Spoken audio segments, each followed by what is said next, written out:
Hello everyone, welcome to the illusion के इस video में हम लोग झारखंड का इतिहास पढ़ने वाले हैं, जिसका यह पार्ट 4 है। इसके पहले 3 पार्ट और अपलोड हो चुका है। यदि आप उस वीडियो को नहीं देखे हैं तो आप प्लेलिस्ट में जाएं, वहां पर यह वीडियो देख पाएंगे। आगे बढ़ने से पहले चैनल को सब्सक्राइब कर लें, दोस्तों के साथ शेयर करें, वीडियो पसंद आता है लाइक करें। इसका PDF चाहिए तो आप हमारे टेलीग्राम ग्रुप, व्हाट्सएप ग्रुप और फेसबुक ग्रुप से जाकर इसको डाउनलोड कर सकते हैं। तो पूरा कालीन इतिहास को जानने से पहले हम जानते हैं कि झारखंड राज्य कब बना। 15 नवंबर सन 2000 में झारखंड राज्य बनकर 28वां राज्य बना भारत का, जो भारत में 28वां राज्य बनकर सामने आया। तो यह राज्य जो है वो भारत के पूर्वी भाग में है, दक्षिण जो बिहार है उसके दक्षिणी भाग में है, क्योंकि बिहार के दक्षिणी भाग को ही काट करके झारखंड बनाया गया। उस समय इसमें 18 जिला था। जिस समय यह बिहार से अलग हुआ था तो उस समय इसमें 18 जिले थे, तथा बंगाल के पश्चिमी भाग में यह स्थित है। इस स्थान को या इस क्षेत्र को अलग अलग समय काल में अलग अलग नाम से जाना जाता था। तो किस किस समय में इसको कौन कौन से नाम से जानते थे, इसको देख लेते हैं। महाभारत के दिग्विजय पर्व में झारखंड को पुंडरीक देश के नाम से जाना जाता था, और इसी ग्रंथ में इस क्षेत्र को पशु भूमि के नाम से भी जाना जाता था।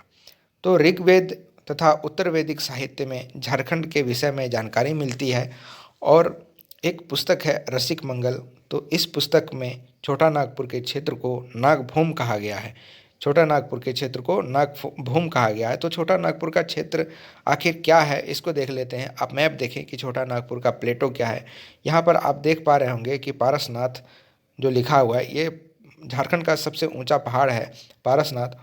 ये यहाँ पर आप देख रहे होंगे एक नदी है, इसका नाम है स्वर्ण रेखा। इसके बगल से ठीक एक नदी है जो कि पैरेलल आती है दोनों, तो इसका नाम है दामोदर। और यहाँ से एक और नदी आप देख पा रहे होंगे, ये है गंगा, ये है महानदी, ये है कैमूर रेंज। तो इसी बीच में जो ये स्थान है, पूरे जो थोड़ा वास रेड में जो आप देख रहे हैं, यह है छोटा नागपुर का प्लेटो।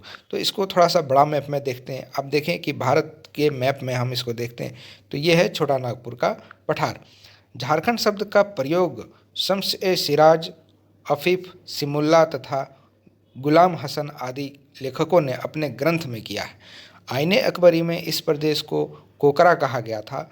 तुजुक ए जहांगीर, जो जहांगीर की आत्मकथा है, इसमें इस क्षेत्र को खोखरा कहा गया है। याद रखें, तुजुक ए जहांगीर में इस क्षेत्र को खोखरा कहा गया है और आईने अकबरी में इस क्षेत्र को कोकरा कहा गया है। कंफ्यूज ना करें। टॉलमी ने इस क्षेत्र को मुंडल कहा है। वायु पुराण में इस क्षेत्र को मुरंड के नाम से जाना जाता था, और विष्णु पुराण में इस क्षेत्र को मुंड कहा गया है। फाहियान, जो कि एक अगेन चीनी यात्री थे, इसने छोटा नागपुर के क्षेत्र को कुक्कड़ लाड कहा गया है। मैं नहीं जानता कि कुक्कड़ लाड का मतलब क्या होता है, लेकिन आप जाने कि इसे कुक्कड़ लाड कहा गया है किसके द्वारा, तो फाहियान के द्वारा छोटा नागपुर के पठार को कुक्कड़ लाड कहा गया है। प्राचीन काल में संथाल परगना का जो क्षेत्र है, इसको नरी खंड के नाम से जाना जाता था। बाद में यहाँ के आदिवासी या फिर जो स्थानीय लोग हैं, इसका नाम बदल के कांकाजोल के नाम से बुलाने लगे और इसी नाम से यह जाना जाने लगा।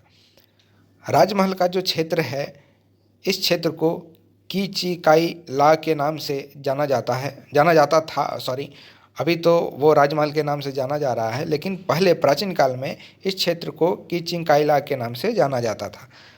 आगे देखते हैं। शहबाज खां और अब्दुल हई ने अपने ग्रंथ माथिर उल उमर में इस क्षेत्र को कोकरह के नाम से इसको संबोधित किया है। तो आप इसको देखें कि इसको कोकरह कहा गया है, और आईने अकबरी में इसे कोकरा कहा गया है। तुजुक ए जहांगीर में इसे खोखरा कहा गया है। तो आप इसमें ध्यान दें और इसको अच्छे से देखें। अब आते हैं पुरा पाषाण काल के स्थान। कौन कौन से वैसे जगह हैं जहाँ से हमें पुरा पाषाण काल के अवशेष मिलते हैं। झारखंड के बोकारो में हरा अभ्रक्य स्फटिक हस्त कुठारू प्राप्त हुआ है। देवघर जो है एक ज़िला है, देवघर, जहाँ का एक मंदिर है जो ज्योतिर्लिंग है महादेव का, बाबा बैद्यनाथ धाम, ये देवघर में ही स्थित है। तो इसलिए देवघर। और यहाँ पर मैं आपसे एक सवाल करना चाहूँगा कि देवघर में एक एयरपोर्ट बन रही है। अभी अंडर कंस्ट्रक्शन है। 1-2 महीने या बहुत जल्दी इससे हो सके तो और भी जल्दी ये एयरपोर्ट जो है वो चालू कर दिया जाएगा। तो ये एयरपोर्ट का नाम क्या है? देवघर में जो एयरपोर्ट बन रही है, इस एयरपोर्ट का नाम क्या है? आप मुझे कमेंट करके बताएं। तो देवघर से जो कर्णकोलजारो नदी जो बहती है, इस क्षेत्र के आसपास में जो क्षेत्र हैं या फिर कहें इस नदी के पास जो क्षेत्र हैं, यहाँ से पाषाण युग के औजार प्राप्त हुए हैं। तो मैं इसके बारे में थोड़ा-सा जानता हूँ, तो मैं ज़रूर आपको बताऊँ कि ये शायद मुझे आई डोंट नो मैं सही हूँ या गलत। यदि आप में से कोई जान रहे हो तो मुझे ये ज़रूर कमेंट करें। तो मुझे ये लगता है कि ये कहीं देवघर में एक पहाड़ है, त्रिकुट पहाड़। तो त्रिकुट पहाड़ के ही आसपास के क्षेत्र में, क्योंकि त्रिकुट पहाड़ जो है ये देवघर में ही पड़ता है, तो इसी के आसपास के क्षेत्र में ये पाषाण युगीन औजार प्राप्त हुआ है, ठीक है ना। यदि आप अच्छे से इसको जान रहे हो तो मुझे ज़रूर बताएं। दुमका के पहाड़पुर में गोमती नदी के दक्षिण किनारे पर स्फटिक के धारदार औजार प्राप्त हुए हैं। कहाँ से? तो दुमका के पहाड़पुर से जो गोमती नदी है उसके दक्षिणी किनारे पर प्राप्त हुआ है। अवशेषों में जो मिले हैं उसमें कौन कौन से औजार हैं? तो उसमें मुख्य रूप से कुल्हाड़ी है। आप यहाँ देखें कि वो मुख्य रूप से कुल्हाड़ी है, फलक है, बेधनी है, खुरचीन है। इन सारे औजारों को यहाँ पर जो है वो मुख्य रूप से ये सारे औजार वहाँ पे मिले हैं जो पत्थर के बने हैं, क्योंकि हम लोग पढ़ भी रहे हैं तो पूरा पाषाण काल का जो है हम लोग टाइम पीरियड पढ़ रहे हैं। इसके अलावा कुछ और जगह से प्राप्त हुआ है, वो है रांची, हजारीबाग, सिंहभूम और संथाल परगना। हजारीबाग के बांधा क्षेत्र में हस्तकुठार भी प्राप्त हुआ है। रामगढ़ में दामोदर नदी क्षेत्र से जो है वो पूरा पाषाण काल के उपकरण भी मिले हैं। रांची जिले में के अंतर्गत बहुत से ऐसे जगह हैं जिसका नाम है बिंदा, दुबला बेड़ा, नवागांव, कंडरा, नामकुम, शगली और तोंगर वैली। तो इन सारे जगह से भी पूरा पाषाण काल के अवशेष प्राप्त हुए हैं, ये आपको याद रखना है।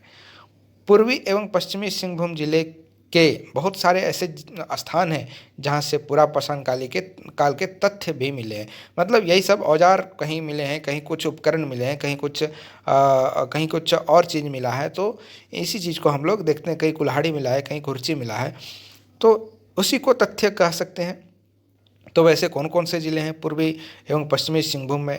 तो वो है ब्रिज, हिरजी हाथी, अमाई नगर, दहीगढ़ा, लोटा पहाड़। ये सारे जो जगह हैं, इन सारे जगह पर ये जो पूरा पाषाण काल का तथ्य है ये यहाँ पर मिला है। तो मैं जानना चाहूँगा कि ये वीडियो आपके लिए नॉलेजफुल रहा या नहीं। यदि ये नॉलेजफुल रहा तो आप चैनल को सब्सक्राइब करें और वीडियो को लाइक करें, और कल के वीडियो को मैं जल्दी ही इसमें ले आऊँगा। Thank you for listening. God bless you all.